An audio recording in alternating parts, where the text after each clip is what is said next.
Death is arguably one of the most painful things to go through, especially when you're not prepared for it. Last fall, the animal shelter I work at was hit by the panleukopenia virus, also known as the feline distemper, the parvovirus, and the panleuk virus. What this disease does is it attacks and kills growing and dividing cells. This puts kittens, injured cats, and pregnant mothers at most risk. There is currently no cure and no big treatment plan. All you can do is really treat the symptoms as they come and hope that the cat's own immune system will kick in. But in these kittens, injured cats, and mothers, their immune system is either compromised or not yet fully developed. And with their growth and repairing doing, it's a buffet for the virus. It spreads so quickly through them. And you learn pretty quickly on that the only thing you can do is put them out of their misery. When it hit our shelter, we were essentially prepared because we have plans set out for this. We had the vaccines we gave to all the cats who didn't already have it. But all these new cats coming in were all infected, mostly, because it was in the height of kitten season. And we were at such full capacity as it was. And we were just pressured for time and resources and space, so that staff were already at maximum capacity with what they could do. And then on top of it all, death. Just this litter came in, they're all infected, nothing we can do, they're suffering, have to put them down. Oh, this litter, oh, and this one, and this one, and this one, and this one, and this one, and this one, and this one. What could they do except take a break every few hours, a 5-minute break, and just bawl their eyes out, wipe their face, and go back to work? It was really hard to witness as their friend. But I wasn't exposed to the full intensity of it until up on the adoption floor where I volunteer. 2 kittens, one had just gone home minutes before we noticed the symptoms in its sister that it shared a kennel with. She started showing the signs. And we called an ACT up, the animal care technician, and it's like, okay, we'll do a test. Little white box with 2 places for a dot. One's a control dot and one's a actual presentation of whether this is a virus or not. If a dot comes up, it's infected. If no dot, no infection. Really wanted no dot there. The test took 8 minutes. See, when you're at the water park or something, 8 minutes is like 8 nanoseconds. It goes so fast because you're having fun. But when an innocent life is in danger, 8 minutes is 8 million years.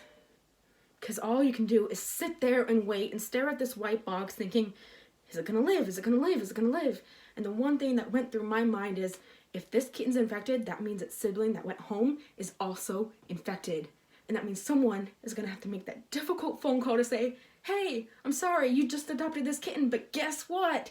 It's gonna die. How do you deal with that? I couldn't process it, and I'm just waiting there biting my nails, hoping beyond all hope that that phone call wouldn't be made. But I was trying to keep it in. I was thinking, trying to keep my thoughts positive. Yes, maybe they didn't come in with it. We're really cautious. All the other cats on the floor have the vaccine. These kittens probably have it too. They're okay. They're going to be okay. No dot. No dot. They weren't infected. It felt like I won the lottery or something. But my mind was still foggy for the rest of the day because I was still beat down by everyone else has died. So much so that I was late picking my mom up from work, which didn't make her happy. And it came to the climax when I was in the car driving her home, which was dangerous because I started crying. I couldn't even make sense of it. Why? Why was I crying so hard for these cats? I don't even know. Because they were innocent. They did nothing to deserve this. They didn't even know what was going on. And all these mothers that had either lost their babies prematurely to the disease or that they had babies and then they had been taken away because they were sick, and then pain and suffering. And I felt that. I felt that for them because they didn't know how to feel it. These mothers, these cat moms, were becoming depressed very badly. We had to give them healthy kittens to nurse so that they wouldn't die of heartbreak. I'm just thankful we had the kittens to spare, because their own babies were there 1 minute and the next they were gone. And we can't tell the cats, oh, hey, guess what? Your cats died, because they don't know what that means. They didn't deserve to go through this.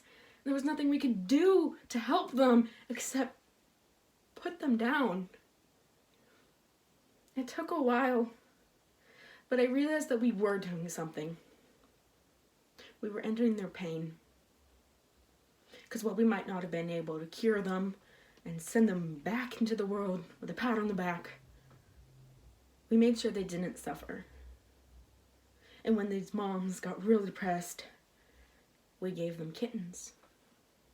We gave them healthy babies that they could nurse, and they were okay with that. I was not prepared mentally for the amount of death I experienced. I had never seen anything like it. And I cried for hours. I cried that night in the shower. Quite cliche, but you know, it happened.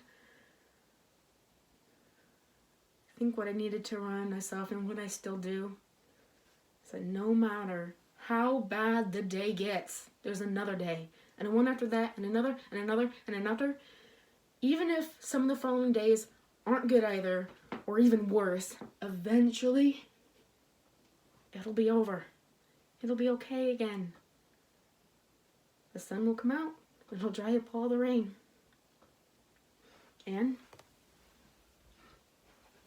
not all the cats were hurt. Gotta think of the bright side of things, because it will get better. Thank you.